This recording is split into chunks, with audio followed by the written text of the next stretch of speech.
ఈ కార్యక్రమము యేసు విడిపించుచున్నాడు పరిచర్యలు యొక్క సహకారులు మరియు ప్రార్థనా భాగస్వాములు మరియు శ్రేయోభిలాషుల ద్వారా సాధ్యమైనది.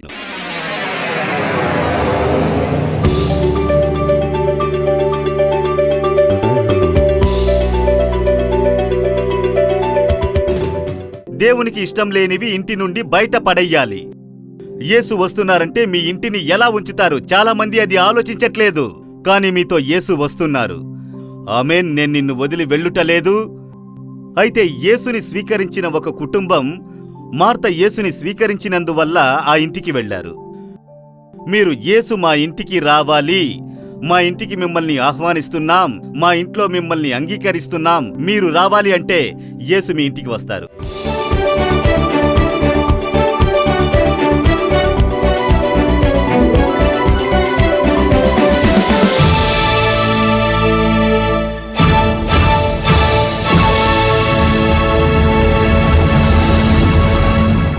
పరిశుద్ధ యోహాను రాసిన సువార్త 11వ అధ్యాయము 40వ వచనము. అందుకు యేసు, నీవు నమ్మిన ఎడల దేవుని మహిమ చూతువని నేను నీతో చెప్పలేదా అని ఆమెతో అనెను. నువ్వు నమ్మిన ఎడల దేవుని మహిమను చూతువు. అదే దేవుడు మీకు చెప్పే మాట. ఈ సంఘటన జరిగిన కార్యం ఈ యోహాన్ 11వ అధ్యాయంలో ఒక కుటుంబంలో జరిగిన సంఘటనను బట్టి రాయబడిన ఒక కార్యము, జరిగిన ఒక సంఘటన. బెతానియా అనే గ్రామము యెరూషలేం నుండి సుమారు 2 మైళ్ళ దూరంలో ఉండినది. ఈ యోహాన్ 11వ అధ్యాయం 18వ వచనములో మనం చదువుతున్నాం. అది ఒక గ్రామం. ఒలివ కొండకు పక్కన భాగంలో ఈ గ్రామం ఉంది. యేసు యెరూషలేముకి వచ్చినప్పుడల్లా యెరిగో నుండి యూదయ ఎడారి ద్వారా ఈ ఒలివ పర్వతాన్ని ఎక్కి యెరూషలేము పట్టణంలోకి వస్తారు. అప్పుడు ఈ గ్రామాన్ని దాటి రావడం ఆయన అలవాటు. ఆ గ్రామంలో ఒక కుటుంబం, మార్తా, మరియా అనే 2 సహోదరులు, లాజరు అనే ఒక సహోదరుడు, 3 యవ్వనులు. కన్నవారు వారికి ఉన్నారని లేఖనంలో చెప్పబడలేదు. అయితే వారు తల్లిదండ్రులని పోగొట్టుకున్న వారుగా ఉండాలి. తల్లి తండ్రి 2 లేరు.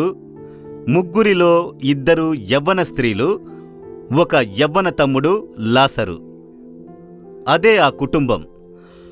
ఆ కుటుంబంతో యేసుకి ఒక ప్రేమ ఏర్పడింది.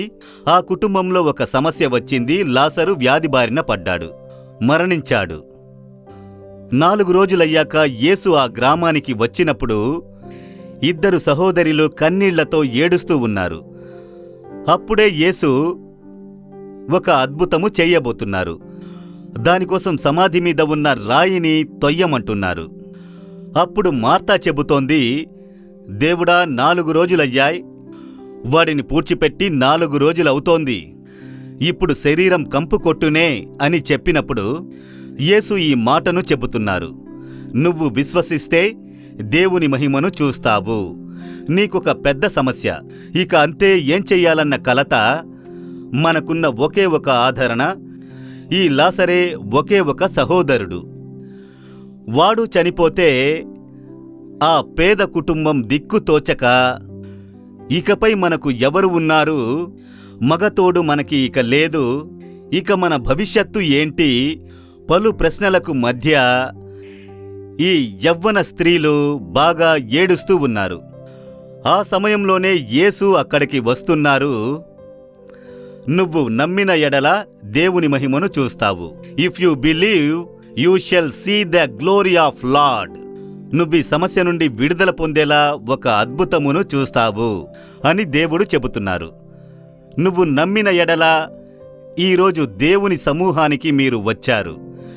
మీకు ఒక సమస్య, వ్యాధి మీ సమస్య కావచ్చు, లేదా అప్పు మీ సమస్య కావచ్చు, పిల్లలు లేరు అనే నింద మీ సమస్య కావచ్చు, వ్యాపారంలో నష్టం అది మీ సమస్య కావచ్చు, పరిచర్యలో పోరాటం అది మీ సమస్య కావచ్చు, నా కుటుంబంలో సమాధానం లేదు అది మీ సమస్య కావచ్చు, ఒక అవసరం మీ ముందు ఉండి భయపెడుతూ ఉండవచ్చు. ఇలా ఏదో ఒక సమస్య, ఏదో ఒక కార్యము మిమ్మల్ని కలవరపెడుతుంది, భవిష్యత్ గురించి భయాన్ని ఇస్తుంది. దీనికేదైనా అంతం ఉందా? నాకొక మేలు జరుగునా? ఇందులో నుంచి నేను బయటపడతానా?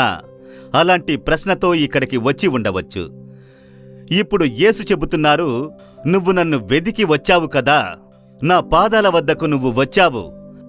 నాకొక అద్భుతము జరుగునా, జరగదా, జరుగునా, ఎలా జరుగును అనే ఆలోచనతో నువ్వు వచ్చి ఉన్నావు కదా.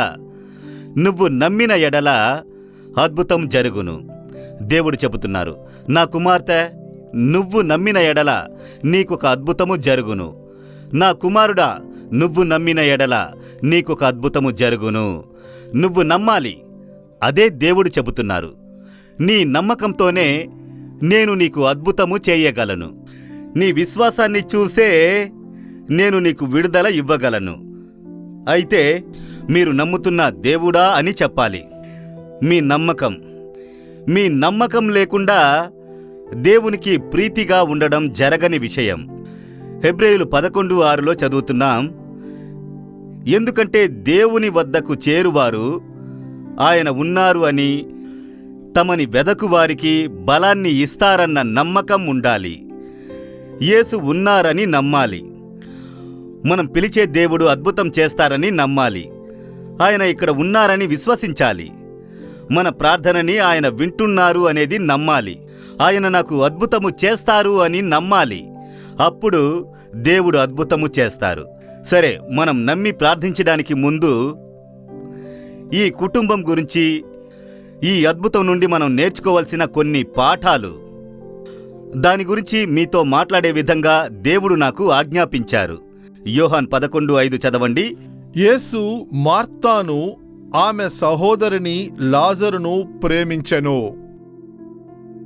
యేసు మార్త వద్దను, మరియ వద్దను, లాజరు వద్దను ప్రేమగా ఉన్నారు.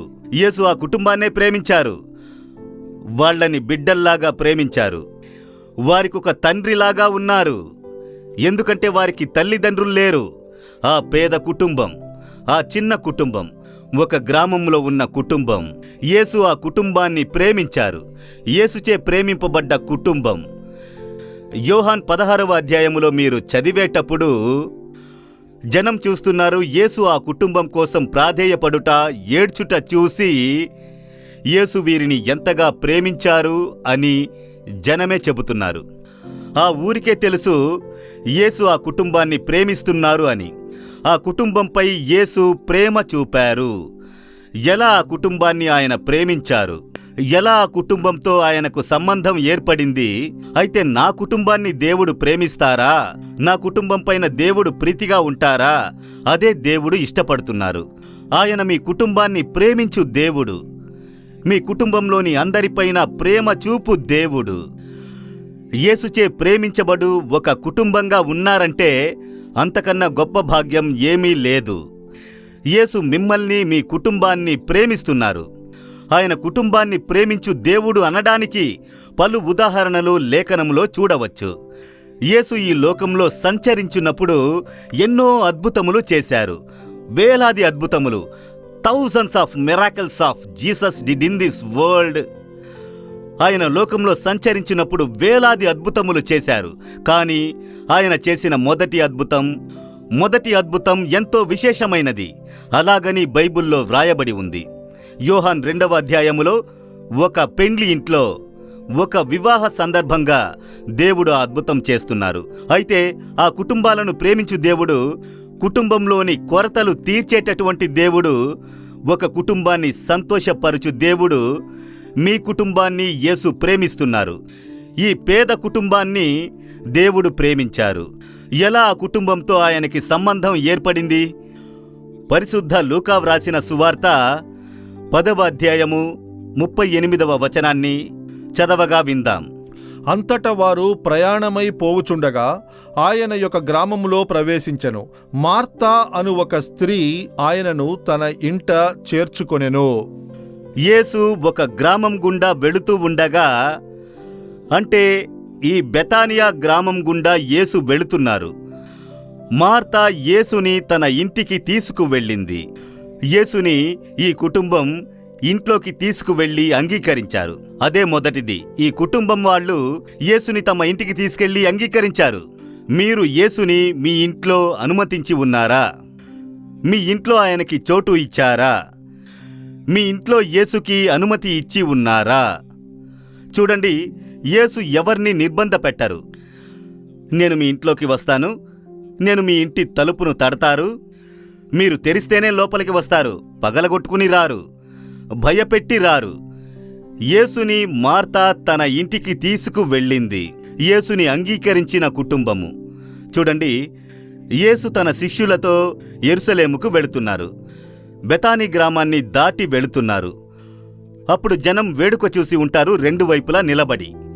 యేసు మన గ్రామం గుండా వెళుతున్నారన్న వెంటనే అందరూ వచ్చి చూసి ఉంటారు. మార్త వచ్చి చూసింది. ఆ కుటుంబంలో యేసుని చూస్తే యేసు తమ శిష్యులతో వెళుతూ ఉన్నారు. అప్పుడు ఆమెలో ఒక ఆశ వస్తుంది. ఈ దేవుడు మన ఇంటికి వస్తే ఎలా ఉంటుంది? మా ఇంటికి వస్తే ఎలా ఉంటుంది? మాకు నాన్న లేడు, అమ్మ లేదు. ఆయన ముఖం చూస్తుంటే బాగా శాంతంగా, ఓర్పుగా, ప్రేమగా కనిపిస్తోందే. మమ్మల్ని ప్రేమించువారు ఎవరూ లేరు, అమ్మ నాన్న లేరు. ఈ యేసు మాకు ఒక తండ్రిగా మన ఇంటికి వస్తారా? నా ఇంటికి రావాలన్న ఆశ, యేసు నా ఇంటికి రావాలన్న ఆశ మార్తలో వచ్చింది. అందరూ యేసుని చూస్తున్నారు, దూరం నుండి చూస్తున్నారు. యేసుని తమ ఇంటికి పిలవాలన్న ఆలోచన ఏ ఒక్కరికీ రాలేదు. కాని మార్తకి ఆ ఆలోచన ఉంది. యేసుని మన ఇంటికి పిలవాలి. ఈమె ఒక యవ్వన స్త్రీ. యేసు చుట్టూ ఎంతోమంది జనం ఉంటూనే ఉన్నారు. ఊరంతా వేడుక చూస్తోంది. ఎలా ఇప్పుడు యేసుని పిలవడం? పిలిస్తే మన ఇంటికి వస్తారా? నేను చాలా బిజీ, రాలేనంటే ఏం చెయ్యాలి? అందువల్ల ఒకవైపు భయం. ఊళ్ళో వాళ్ళు ఏమంటారు? బంధువులు ఏమంటారు?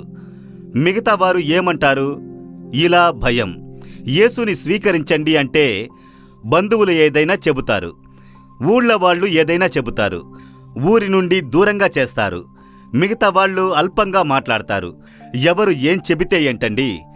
రేపు మీకు 10,000 కావాలంటే పక్కింటి వాళ్ళు వచ్చి ఇస్తారా? బంధువులేమైనా ఇస్తారా? ఎవరు ఖర్చు పెట్టరు, మాట్లాడతారు. ఎవరూ వచ్చి మీకు సహాయం చెయ్యరు. మీకు సహాయం చేసే ఒకే ఒక్కరు యేసు మాత్రమే. ఏ ఆపదలోనూ సహాయం చేస్తారు. అందువల్ల ఆయన్ని మీ ఇంట్లోకి అనుమతించడానికి వాళ్ళు చెప్తారు, వీళ్ళు చెప్తారు, బంధువులు చెప్తారు, గ్రామంలో వాళ్ళు చెప్తారు. అందరూ అది ఇదని ఏదైనా మాట్లాడతారు. మీరు దేని గురించి దిగులు పడకండి. యేసు మీ ఇంటికి వస్తే మీ మర్యాద పెరిగిపోతుంది. ఈరోజు తక్కువగా మాట్లాడతారు. హల్లెలూయా చెప్పండి. మొదట్లో చెప్తారు, ఏంటి ఇలా మతం మారావు, ఏంటి ఇలా యేసు యేసు అని వెళ్ళిపోయావు, మనకి ఎన్నో దేవుళ్ళున్నారు, మనకి ఎన్నో నమ్మకాలు ఉన్నాయి, మీ ఇంటికి మేము ఎలా రావడం? మొదట్లో తక్కువగా మాట్లాడతారు. వాళ్ళు మూర్ఖంగా ఉన్నారు, దేవుడి గురించి వాళ్ళకి తెలీదు. కానీ దేవుడు మిమ్మల్ని ఆశీర్వదించి హెచ్చించిన వెంటనే వాళ్ళు మిమ్మల్ని వెదకడం ప్రారంభిస్తారు. మార్తలో ఒక ఆలోచన, పలు పోరాటాలు. యేసుని మన ఇంటికి పిలుద్దామా? ఊరి ప్రజలు ఏమంటారు?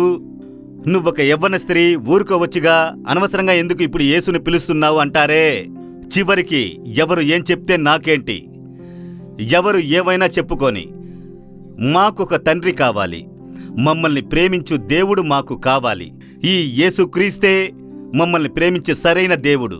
నేను ఆయన్ని పిలుస్తాను అని చెప్పి మార్తా యేసు ముందుకి వెళ్లి నిలబడింది. యేసు శిష్యులతో వస్తూ ఉన్నారు. ముందు నిలబడి స్తోత్రము దేవా అని స్తోత్రము చెప్పి ఉంటుంది. అప్పుడు యేసు స్తోత్రము చెప్పి ఉంటారు. ఏంటమ్మా నీకు ఏం కావాలి? నా ఇంటికి రండి. తను గుణపరచమని అడగలేదు, విడుదల కోసం రమ్మనలేదు, యేసు దగ్గర మేలు పొందాలని రాలేదు. మా ఇంటికి యేసు రావాలి, అదే ఆమె ఆశ.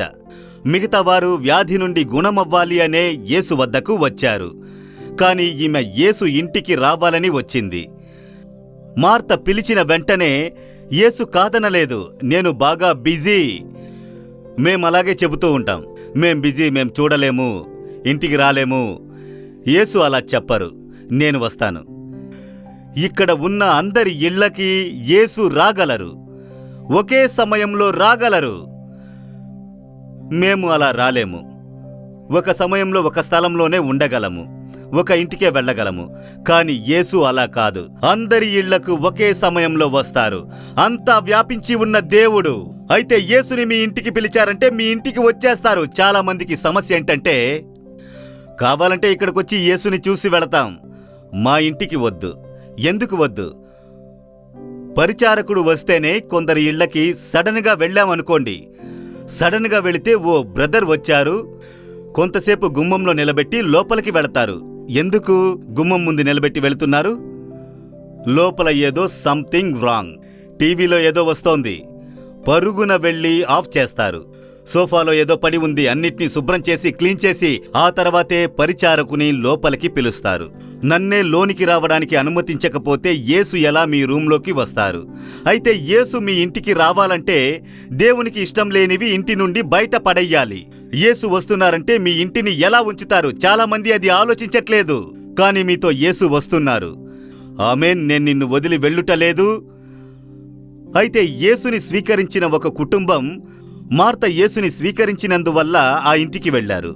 మీరు యేసు మా ఇంటికి రావాలి, మా ఇంటికి మిమ్మల్ని ఆహ్వానిస్తున్నాం, మా ఇంట్లో మిమ్మల్ని అంగీకరిస్తున్నాం, మీరు రావాలి అంటే యేసు మీ ఇంటికి వస్తారు.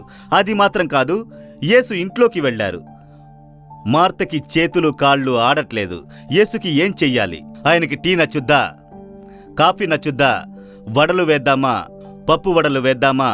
లేదా గారెలు వేద్దామా? బజ్జీ వేద్దామా? యేసుకి ఏమి నచ్చుతుంది? ఏదో ఒకటి ఇవ్వాలిగా. కిచెన్లోకి వెళ్ళి చాలా బిజీ అయింది. అప్పుడు యేసు రోజుల్లో వడలు కాఫీలు లేవు. ఉదాహరణకి చెప్పాను. అక్కడ పళ్ళు పలహారాలు, వాళ్ళు తినే రొట్టి పలహారాలు చాలా బిజీగా. ఆవిడ యేసుకి ఏమి ఇవ్వాలి అని ఆ ఇంట్లో ఆమె సహోదరి మరియా ఉంది. ఆమె మంది జ్ఞానం కలది. ఆమె చూసింది, యేసు మన ఇంట్లో ఎంతసేపు ఉంటారు? త్వరగా వెళ్ళిపోతారు. అందువల్ల ఉన్నంతసేపు ఆయన మాటలు వినాలి అని పాదాల వద్ద కూర్చుంది. దేవుడా, నాకు చెప్పండి, మీరు చెప్పేది నేను వినాలి. యేసుకి చాలా సంతోషం. నేను మాట్లాడేది వినడానికి ఆశతో ఒక బిడ్డ ఉందని దేవుడు మాట్లాడడం మొదలుపెట్టారు. ఎన్నో సత్యాలు నేర్పించారు యేసు. మార్తకి కిచెన్లో పని చేయలేకపోతోంది. మరియతో యేసు మాట్లాడుతుంటే అసూయగా ఉంది. నేనేగా యేసుని ఇంటికి తీసుకొచ్చాను. తను యేసు పాదాల వద్ద కూర్చుంది. నేను ఒంటరిగా కిచెన్లో పనిచేస్తూ కష్టపడుతున్నాను. అందువల్ల సనుగుడు. యేసు, నేను కిచెన్లో ఒంటరిగా కష్టపడుతున్నాను. మరియా మీ పాదాల దగ్గర కూర్చుంది. నాకు సహాయం చెయ్యాలన్న ఆలోచన లేదు. మీకు బాధ లేదా? యేసునే తప్పుబడుతోంది చూడండి, కంప్లైంట్ చేస్తోంది. యేసు అడిగారు, నేను నిన్ను కాఫీ అడిగానా? వడ కావాలని నిన్ను అడిగానా? నువ్వుగా వెళ్ళి కిచెన్లో ఉన్నావు. నువ్వుగా అది చెయ్యాలి ఇది చెయ్యాలి అంటున్నావు. నువ్వుగా వచ్చి మరియాని తప్పుబడుతున్నావు. మనలో చాలా మంది అలాగే ఉన్నారు. అనేక కార్యముల గురించి దిగులుపడి బాధపడుతున్నావు. అవసరమైనది ఉంది, ఎందుకు వేరే కార్యముల గురించి దిగులు పడుతున్నావు? నా పాదాల వద్ద కూర్చో, నేను చెప్పేది విను. అప్పుడు మరియ దేవుని పాదాల వద్ద కూర్చుంది. ఆ తర్వాత యేసు అక్కడికి వెళ్ళినప్పుడల్లా మార్తకి మరియాకి దేవుడు పలు రహస్యాలు చెప్పారు, పరలోక కార్యములు నేర్పించారు. అందువల్లే యోహాన్ 11వ అధ్యాయము చివరిలో, నువ్వు నమ్మిన ఎడల దేవుని మహిమను చూస్తావని నీకు చెప్పలేదా? మునుపు చెప్పినది గుర్తు చేస్తున్నారు. మరణం తర్వాత ఒక జీవితముంది. అది యేసు నేర్పించడం చూస్తున్నాం. అప్పుడు యేసు పాదాల వద్ద కూర్చొని ఒక కుటుంబము, మీరు యేసుని స్వీకరిస్తే మాత్రం చాలదు. మీ కుటుంబంలో యేసు పాదాల వద్ద కూర్చొని ప్రార్థించుట నేర్చుకోవాలి. భార్య, భర్త, పిల్లలు కూర్చొని పాట పాడి స్తుతించి ప్రార్థించాలి. వచనాన్ని కుటుంబం మొత్తం ధ్యానించాలి. ఆ కుటుంబమే ఆశీర్వదించబడును. ఎంతమంది కుటుంబం ప్రార్థన చేస్తున్నారు? ఇంతవరకు కుటుంబ ప్రార్థన లేని ఇంట్లో ఇకపై మీ భార్య, భర్త, పిల్లలు కూర్చుని పాట పాడి స్తుతించాలి. బైబిల్ వచనాన్ని కుటుంబం మొత్తం ధ్యానించాలి. యేసు పాదాల వద్ద కూర్చుని కుటుంబంగా ఉండాలి. చూసారా, ఆ కుటుంబం యేసు పాదాల వద్ద కూర్చుని యేసుని స్వీకరిస్తే మాత్రం చాలదు. ఆయన పాదాల వద్ద కూర్చోవాలి. ఆయన వచనాన్ని ధ్యానించాలి. మీరు కుటుంబంగా కూర్చుని బైబిల్ చదవాలి. అది రెగ్యులర్గా చెయ్యండి. ప్రియమైన వారలారా, దేవుడు యేసు మీతో మాట్లాడారుగా ఈ సువార్త ద్వారా. బెతానీ గ్రామంలో లాజరు అనే ఒక పేద కుటుంబం యేసు వారికి ఎంత గొప్ప అద్భుతం చేశారో తెలుసా? అదేగా మీరు విన్నారు. మరణించి కంపు కొట్టే శరీరాన్ని 4 రోజుల తర్వాత యేసు ప్రాణాలతో లేపి ఇచ్చారు. వారి దుఃఖాన్ని సంతోషంగా మార్చారు. కారణమేంటో తెలుసా? వారు యేసుకి తమ కుటుంబంలో చోటు ఇచ్చారు. వారికి యేసుకి దగ్గర సంబంధం ఉంది. వారిని బిడ్డలుగా యేసు ప్రేమించారు. యేసుని తండ్రిగా వారు స్వీకరించారు. వారి ఇంట్లో యేసుని స్వీకరించినందువల్లేగా ఈ అద్భుతం జరిగింది. అయితే మీరు యేసుని స్వీకరించారా? మీ ఇంట్లో ఆయనకి చోటు ఇచ్చారా? మీ జీవితంలో చోటు ఇచ్చారా? ఆలోచించి చూడండి. యేసు ఇంట్లో ఉంటే అడ్డమైనవి చూడగలరా? అడ్డమైనవి మాట్లాడగలరా? ఆయన అన్నిటినీ చూస్తారు కదా. ఇంట్లో పరిశుద్ధత వచ్చేస్తుంది. మీ జీవితంలో ఒక పరిశుద్ధత వచ్చేస్తుంది. పరిశుద్ధత వస్తే సమాధానము, సంతోషము వస్తుంది. అందువల్లే యేసుని జీవితంలోనూ స్వీకరించాలి, ఇంట్లోనూ స్వీకరించాలి. సరేనా? స్వీకరించాలని అనుకుంటున్నారా? అయితే నాతో కలిసి ప్రార్థిస్తారా? మా కుటుంబంలోనికి మీరు రండి, మా జీవితంలోకి మీరు రండి, మాకు అద్భుతము కావాలి, చెయ్యండి మా కుటుంబములో. అలా ప్రార్థిస్తారా? ఈరోజు ఒక అద్భుతము జరుగును. మనం ప్రార్థిద్దాం. తండ్రి, ఇదిగో ఈ మాటను విని నాతో కలిసి ప్రార్థిస్తున్న ఈ బిడ్డల కోసము వేడుకుంటున్నాను ప్రభువా. యేసు, లాజరు ఇంటికి వచ్చారు. మా ఇంటికి రండి, మా కుటుంబంలోకి రండి, మా మనసులోకి రండి, మా జీవితంలో మీరు ఉండాలి. యేసు, మిమ్మును స్వీకరిస్తున్నా అని ఎవరెవరు స్వీకరిస్తారో వారి ఇంట్లోకి ప్రవేశించాలి, వారి మనసులోకి ప్రవేశించాలి. ఒక సమాధానం, సంతోషం ఈరోజు వారి జీవితంలోకి రావాలి ప్రభువా. దేవుడా, మిమ్మల్ని స్వీకరించినందువల్ల ఈ కుటుంబంలో ఉన్న సమస్యలు తొలగాలి, అవసరాలు తీర్చబడాలి, వ్యాధులు మొత్తం తొలగిపోవాలి. వారిని భయపెడుతున్న, కలత చెందేలా చేస్తున్న కార్యములు యేసుక్రీస్తు నామమున తొలగిపోవాలి, దూరమైపోవాలి. ఒక అద్భుతమైన మార్పు వారి కుటుంబంలో, వారి జీవితంలో ఏర్పడాలి. ఇదిగో మీ హస్తము అద్భుతము చేసినందుకు కృతజ్ఞతలు ప్రభువా. ఎవరెవరు వ్యాధి బారిన పడినవారు కనిపిస్తున్నారో వారిపైన మీ గాయపడిన హస్తము పెట్టబడాలి. యేసుక్రీస్తు నామమున గుణమవ్వాలి. దేవుని శక్తి తాకుతున్నందుకు కృతజ్ఞత ప్రభువా. ప్రతి ఒక్కరికి అద్భుతము చేసి సంతోషపరచండి. యేసుక్రీస్తు నామమున ప్రార్థించుకుంటున్నాము తండ్రి. Amen, amen. ప్రియమైన వారలారా, యేసు మీకు అద్భుతము చేశారు. ఎందుకంటే ఆయన్ని మీరు మనసులో స్వీకరించారు కదా. మీతో ఆయన ఉన్నారు, మిమ్మల్ని వదిలి వెళ్లరు. ఏ సమస్య అయినా రానివ్వండి, ఆయన తోడుగా ఉన్నారు కదా. ఆయన అన్నీ చూసుకుంటారు, అన్నిటినీ మార్చివేస్తారు. భయపడకండి, సంతోషంగా ఉండండి. దేవుని ఆశీర్వాదము మీతో ఉండునుగాక. మీ కల్వరి టీవీలో సహోదరులు మోహన్ సి లాజరస్ గారు దేవుని సువార్త ప్రకటించి మీ ఆశీర్వాదము కొరకు ప్రత్యేక ప్రార్థనలు జరుపుతారు. మా నాన్న 2 ఏళ్లుగా కీళ్లవాతంతో బాధపడుతున్నారు. 2023 సడన్ గా ఏవైందంటే ఒక సైడు మూతి పక్కకి జరగడం, చెయ్యి కాలు అంతా అలా అయి మా నాన్న నడవలేకపోయారు. మేము హాస్పిటల్ కి తీసుకువెళ్ళాం. డాక్టర్ హాస్పిటల్లో ఏం చెప్పారంటే మా నాన్న ఎప్పటికీ నడవలేరని, బెడ్ రెస్ట్ మాత్రమే తీసుకోవాలని చెప్పారు. ఒట్టి ప్రాణం మాత్రమే ఉంది, ఇక నేను ఈ జీవితాన్ని జీవించలేను, ఇంతటితో అయిపోయింది. ఆ విధంగా చాలా వేదన పడ్డా. ఇలాంటి కష్టమైన పరిస్థితుల్లో 2024లో జూలై నెలలో అద్భుత మహోత్సవ కార్యక్రమం టీవీలో వచ్చింది. అప్పుడు అమ్మ నాన్న టీవీలో చూస్తూ ఉన్నారు. ఇప్పుడు వ్యాధిగ్రస్తుల కోసం ప్రేయర్ చేయబోతున్నాం. చాలా భారంతో ప్రేయర్ చేస్తున్నాం. మీరు కూడా మీ ఇంట్లో ఎవరైనా వ్యాధిగ్రస్తులుంటే వాళ్ళ కోసం ప్రేయర్ చేయండి అలా అని చెప్పినప్పుడు, యేసు ప్రభు ఎంతో కోట్ల మందికి స్వస్థత ఇస్తున్నాడే, నాకు ఇవ్వండి అని అడిగాను. మోహన్ అన్నయ్య చాలా భారంతో ప్రార్థన చేస్తున్నప్పుడు నాలో ఒక శక్తి దిగిన వెంటనే చేతులు కాళ్ళు నొప్పులు పోయి నార్మల్ అయిపోయా. నార్మల్ అయ్యాక మెట్లెక్కి చూసా, నార్మల్గా ఉంది. తర్వాత భోంచేసా, నార్మలే. అన్నీ నార్మల్గా చాలా నార్మల్ అయిపోయాయి. మరుసటి రోజు ఉదయాన్నే లేచి నా పనులు నేను చేశాను. అందరూ చాలా ఆశ్చర్యపడ్డారు. ఇటువంటి అద్భుతాలు మీ జీవితంలోనూ జరగాల. అద్భుత మహోత్సవం మీ కల్వరి టీవీలో జనవరి నెల 10వ తారీఖు సాయంత్రం 5 గంటల నుండి 7 గంటల వరకు తప్పక చూడండి. దేవుని ఆశీర్వాదాలను పొందండి. సంప్రదించాల్సిన ఫోన్ నంబర్ 08035454545. ఏంటయ్యా భూషణ్ దిగులుగా ఉన్నావు? ఏంటయ్యా జీవితం, ఉద్యోగం పోయింది, మొత్తం మూతపడిపోయింది, అసలు ఎటుపక్క చూసినా ఏ దారి లేదు. దీనికి ఎందుకయ్యా బాధపడతావు? నువ్వేంటయ్యా, నీకు బోళ్ళ మంది ఉన్నారు, నాకు అసలు ఎవరూ లేరయ్యా. అరే చిటికయ్యా, సమస్య తీరిపోతుంది. ఎలా? దిగులు పడకయ్యా, నీకోసం ప్రే చేయడానికి రెడీగా ఉన్నారు ఒకరు. Jesus redeems prayer tower. వాళ్ళు 24 గంటలు ప్రే చేస్తారు. 08035454545. మీ సమస్యలకి పరిష్కారం ఒక్క కాల్ దూరంలో ఉంది. మరిన్ని వివరములు, ప్రార్థన అవసరతల కోసం సంప్రదించండి. యేసు విడిపించుచున్నాడు పరిచర్యలు, నాలుమావడి, తూతుక్కుడి జిల్లా 628211. మా ఫోన్ నంబర్లు 9487734603, 8106072222, info@jesusredeems.org. దేవుడు మిమ్మును దీవించునుగాక.